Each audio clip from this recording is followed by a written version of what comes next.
ওয়ামা আরসালনাকা ইল্লা রাহমাতাল লিল আলামিন। এই দুনিয়ার ভিতরে আমি পয়গম্বর কেন প্রেরিত হয়েছি জানো? আমার আল্লাহ রাব্বুল আলামিন আমাকে এই দুনিয়ার ভিতরে রহমত স্বরূপ প্রেরণ করেছে, কারো মাথা আনার জন্য নয়, ঝগড়া ফ্যাসাদের জন্য নয়, আত্মীয়তা ছিন্নয় করার জন্য নয়, ভাই ভাইয়ের ভিতরে মারামারি হবে এর জন্য নয়। আমি পয়গম্বরকে সৃষ্টি করার মূল মাকসাদ দুনিয়ার ভিতরে যত সমস্যা আছে ওই সমস্যাগুলোকে সমাধান করার জন্য আমি আল্লাহ রাব্বুল আলামিনের পক্ষ থেকে রহমত স্বরূপ দুনিয়ায় প্রেরিত হয়েছি। সুবহানাল্লাহ। আবু তালহাকে যখন ডাক দিলেন, ডাক দেওয়ার পরে পয়গম্বর বলে, ও তালহা, তোমার কল্যাণের প্রয়োজন নাই, আমি শুধু এতটুকু তোমাকে পরীক্ষা করার জন্য বলেছি। তুমি পরীক্ষায় পাস করেছো, তোমার আর কল্যাণের প্রয়োজন নাই। হঠাৎ করে একদিন আবু তালহা অনেক অসুস্থ।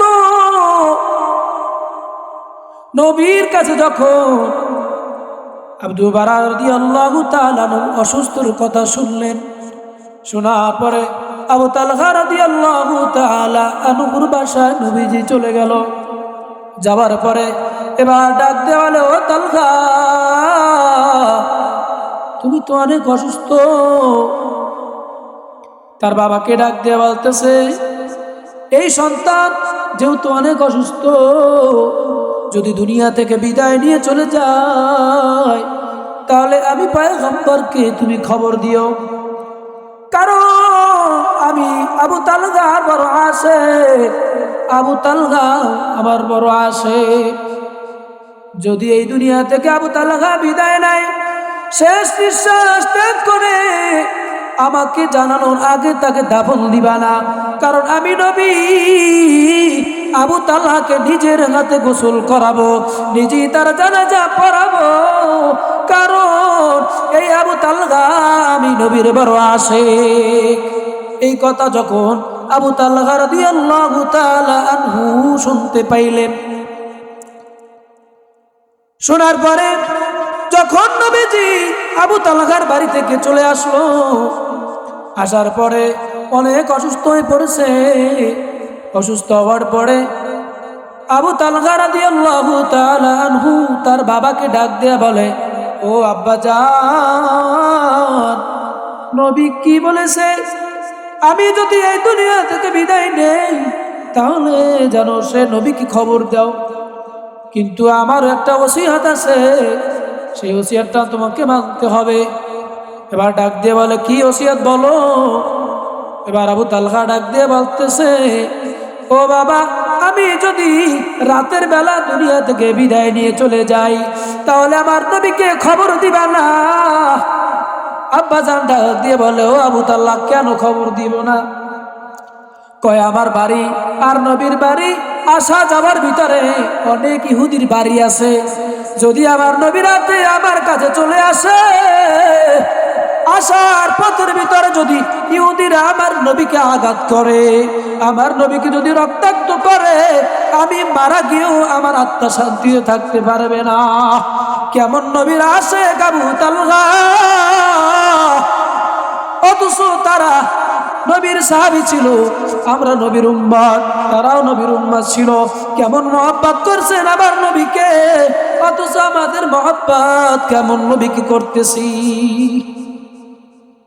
আর ডাক দিয়ে বলে, ও আমার বাবা, আমি যদি দুনিয়া থেকে বিদায় নেই, দিনের বেলা যখন বিদায় নিব তখন আমার নবীকে সংবাদ দিবা, কারণ দুনিয়ার ভিতরে যখন আলো থাকবে, দিন থাকবে, তখন যদি আমার নবী আসে কেউ বাধা দিতে পারবে না, কিন্তু যদি রাতের বেলায় আমার নবীকে আঘাত করে আমি আবু তালহা সহ্য করতে পারবো না। আবু তালহা রাদিয়াল্লাহু তাআলা আনহু রাতের বেলায় ইন্তেকাল করলেন, নবীকে সংবাদ দেন নাই। কিছুদিন পরে নবী দরজা চলে যায়। হযরত বারা রাদিয়াল্লাহু তাআলা গিয়ে বলে, ও পয়গম্বর, সব সময় আবু তালহাকে নিয়া তার বাবা নবীর দরজায় যায়, কিন্তু আজ যায় নাই। পয়গম্বর ডাকতে বলে, ও বারা, তোমার সন্তান কোথায়? তোমার সন্তান কোথায়? আজ তো দেখি না, নিয়ে আসো না। হযরত বারা রাদিয়াল্লাহু ডাকতে বলে, ও পয়গম্বর, আপনার নবীর আশিক, আপনার বড় আশিক আবু তালহা দুনিয়া থেকে বিদায় হয়ে গেছে। এবার পয়গম্বর ডাক দিয়ে বলো, বারা, তোমাকে তো আমি বলে আসছি, যদি এই তালহা দুনিয়া থেকে বিদায় নেয় আমাকে তুমি খবর দিবা, কিন্তু খবর দিলা না কেন? এবার আবু তালহার বাবা ডাক দিয়ে বলে, ও পয়গম্বর, আমি কেন আপনাকে বলি নাই? কারণ কি? আমার সন্তান আপনার বড় আসে বলেছে, আমাকে একটা ওসিয়ত করেছে, রাতের বেলা যদি মারা যায় আপনাকে খবর দিতে নিষেধ করছে। আমার নবী বড় আসে, সঙ্গে সঙ্গে আমার নবীর চোখের পানি বের হয়ে টপ টপ করে জমিনে পড়তেছে। আবার দুইটা হাত ডাকতে বলে, দুইটা হাত উঁচু করে আমার মালিকের কাছে দোয়া করে, ও মালিক, আমার আবু তালহা তো বড় আমার আশিক ছিল,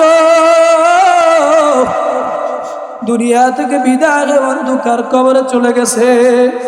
তুমি ওই আবু তালহার সাথে এমন ভাবে আচরণ করবা যেন আবু তালহা কষ্ট না পায়। ও বাবারা, এই দুনিয়া থেকে বিদায় নিতে হবে, কেউ এই দুনিয়ায় থাকতে পারবো না। কেউ পারবে? এই দুনিয়ায় কেউই থাকতে পারবে না। আজ না হয় কাল সকলে বিদায় নিতে হবে। আসার সিরিয়াল আছে, যাবার কোনো সিরিয়াল নাই। দেখেন, আপনার দাদা সব প্রথমে আসছে, তারপর আপনার বাবা এসেছে, তারপর সন্তান আসছে, তারপর নাতি আসছে, এইভাবে আসছে। কিন্তু দেখা যায় দাদার আগে সন্তান দুনিয়া থেকে বিদায়। এইভাবেই চলে যাইতে হবে, কেউই দুনিয়ায় থাকতে পারবো না। কিন্তু কবর যেহেতু যাইতে হবে, কি নিয়ে কবর যাইবেন একটু চিন্তা করে দেখেন। সেই সন্তানের জন্য মাথার ঘাম পায়ে ফেলে কষ্ট করে করে এই দুনিয়ার ভিতর আপনি পরিশ্রম করে নিজে না খায় সন্তানকে খাওয়াইছেন, অথচ আজ তাকায় দেখেন ওই সন্তান আপনার কথা শোনে না, ওই বাবার আপনার কথা শোনে না। ও যুবক ভাই, ও যুবক বাবারা, ও বৃদ্ধ বাবারা, এই দুনিয়া থেকে সবার বিদায় নিয়ে চলে যাইতে হবে। তুমি তোমার পিতামাতার কথা শোনো না। পিতামাতা এই দুনিয়া থেকে যখন বিদায় হয়ে যাবে, এই দুনিয়ার ভিতরে তোমার কেউ আপন থাকবে না। পিতামাতাকে কবরে কখন রেখে আসছো, একটু খবর নিলা না। কবে রেখে আসছো? বছরকে বছর পিতামাতার কবরে রেখে আসছো, ওই পিতার কথা একটু স্মরণ পড়ে না। কিন্তু তুমি চিন্তা করো, আমি যখন দুনিয়া থেকে বিদায় নিব, আমার জন্য কি আমার সন্তানরা একটু কবরের পাশে গিয়ে হাত পাতবে? তুমি যদি তোমার পিতামাতার জন্য দোয়া করতে পারো, আশা করা যায় তোমার সন্তানরাও তোমার জন্য দোয়া করবে। আর তুমি যদি দোয়া না করো, আশা করা যায় তোমার সন্তানরাও ভুলে দোয়া করবে না।